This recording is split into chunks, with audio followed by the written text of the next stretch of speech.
ধরুন একদিন সকালে ঘুম ভাঙতেই দেখলেন বাংলাদেশে নগদ টাকা প্র্যাকটিক্যালি অদৃশ্য। বাজারে কেউ খুচরা খুঁজছে না, দোকানদাররা আর টাকার বান্ডিল গুনছে না, রিকশাওয়ালা থেকে শুরু করে বড় রিটেইলার সবাই শুধু একটা কথাই বলছে, পেমেন্টটা পাঠিয়ে দেন।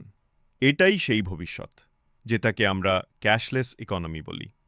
আর অবাক করার মতো সত্য হলো, এই ভবিষ্যৎ আর কল্পনা নয়, আমরা ইতিমধ্যেই তার ভিতরে প্রবেশ করে ফেলেছি।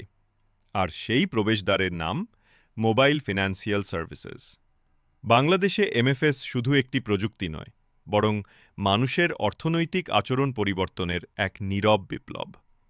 দেশের শুরু থেকে শহর, কাজের লোক থেকে কর্পোরেট কর্মী সবাই এখন ডিজিটাল লেনদেনের সাথে অভ্যস্ত হয়ে উঠছে। হাজার হাজার দোকান, অসংখ্য ব্যবসা প্রতিদিন লাখ লাখ টাকা লেনদেন করছে একটা মোবাইল অ্যাপের মাধ্যমে। মাত্র ১০ বছর আগেও এটা অবাস্তব মনে হতো। বাংলাদেশে যখন এমএফএস প্রথম চালু হয়, তখন এটাকে অনেকেই অল্টারনেটিভ মেথড হিসাবে দেখেছিল। কিন্তু বছর যেতে না যেতেই এটা হয়ে উঠেছে মেইনস্ট্রিম। কারণ মানুষের মূল চাহিদা তিনটি: গতি, সুবিধা এবং নিরাপত্তা।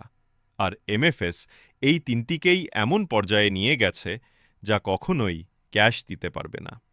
আগে টাকা পাঠানোর মানে ছিল সারাদিন সময় নষ্ট, ব্যাংকের ভিড় আর প্রচুর কাগজপত্র। দেশে বাইরে থাকা একজন শ্রমিক যখন বাড়িতে টাকা পাঠাত, তখন সেটি তার পরিবারের কাছে পৌঁছাতে ২ দিনও লেগে যেত। আজ সেই মানুষটি একই টাকা মোবাইলে পাঠায়, আর মাত্র কয়েক সেকেন্ডের মধ্যেই ফোন বেজে ওঠে, টাকা এসে গেছে। এই গতি শুধু মানুষের জীবনই বদলায়নি, পুরো আর্থিক ব্যবস্থায় নতুন ধরনের প্রবাহ তৈরি করেছে। এবার আসি নিরাপত্তার কথায়। ক্যাশ মানে চুরি, হারানোর ভয়, ভুল হিসাব আর অস্বচ্ছ লেনদেন।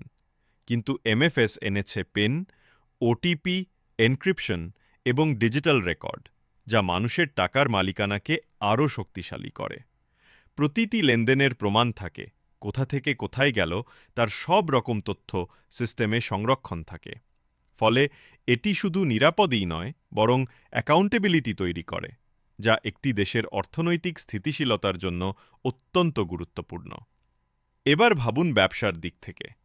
বাংলাদেশে ছোট ব্যবসায়ী, রিকশাওয়ালা, হকার, রাস্তার দোকানদার, আগে এরা আর্থিক সিস্টেমের বাইরে ছিল। ব্যাংকে অ্যাকাউন্ট নেই, লেনদেনের ইতিহাস নেই। কিন্তু এমএফএস তাদের সামনে খুলে দিয়েছে সম্পূর্ণ নতুন এক দরজা। তারা এখন দিনে দিনে হাজার হাজার টাকা লেনদেন করছে এবং তাদের প্রতিটি লেনদেন রেকর্ড হচ্ছে। এই রেকর্ড ভবিষ্যতে তাদের লোন নেওয়া, ব্যবসা বাড়ানো, এমনকি সম্পদ গঠনের সুযোগ করে দেবে। অর্থাৎ এমএফএস শুধু পেমেন্ট সলিউশন নয়, এটা আর্থিক ক্ষমতায়নের মাধ্যম। বড় ব্যবসাগুলোতেও ডিজিটাল পেমেন্ট একটি নতুন শৃঙ্খলা তৈরি করেছে। এখন আর ক্যাশ কাউন্ট করার ঝামেলা নেই, হারানোর ভয় নেই। দোকান খোলা থেকে বন্ধ হওয়া পর্যন্ত প্রতিটি লেনদেন অটোমেটিক সিস্টেমে চলে যায়, যা হিসাব নিকাশে নিয়ে আসে নিখুঁততা। অনেকে এখন দিনের শেষে সিদ্ধান্ত নেয়, আজ কি বেচা হলো, কোন পণ্য বেশি চলল, কত লাভ হলো, সবকিছুই অ্যাপ থেকে। এবার আসি জাতীয় অর্থনীতির দিকে। একটি দেশের শক্তিশালী অর্থনীতি তৈরি হয় লেনদেনের স্বচ্ছতা এবং টাকার প্রবাহ কতটা সংগঠিত তার উপর। ক্যাশলেস ট্রানজ্যাকশনস মানে প্রতিটি টাকা ট্র্যাকেবল। ফলে ট্যাক্স কালেকশন বাড়ে, শ্যাডো ইকোনমি কমে, আর কালো টাকা লুকানোর সুযোগ কমে যায়। ডিজিটাল মানি সার্কুলেশন রাষ্ট্রীয় পর্যায়ে এক ধরনের শৃঙ্খলা তৈরি করে, যেখানে প্রতিটি টাকার গন্তব্য স্পষ্ট।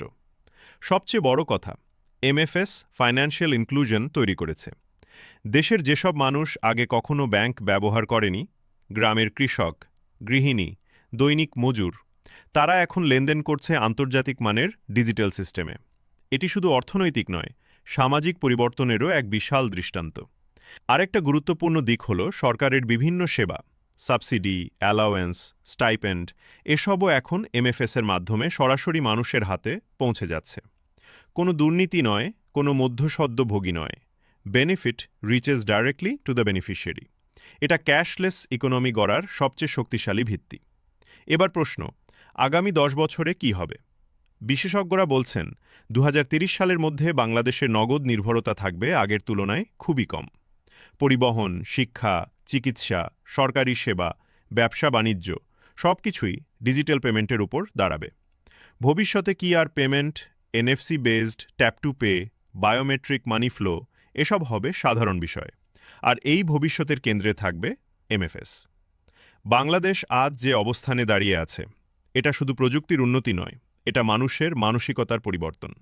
আগে মানুষ টাকা হাতে থাকলে নিরাপদ মনে করত। এখন মানুষ টাকা মোবাইলে থাকলে নিরাপদ মনে করে। এই পরিবর্তনই প্রমাণ করে ক্যাশলেস ফিউচার ইনএভিটেবল। একসময় আমরা বলতাম নগদ টাকা ছাড়া জীবন অসম্ভব। আজ আমরা বলি মোবাইল ছাড়া লেনদেন অসম্ভব। আগামীকাল আমরা বলবো ক্যাশ, ওটা তো পুরনো যুগের ব্যাপার।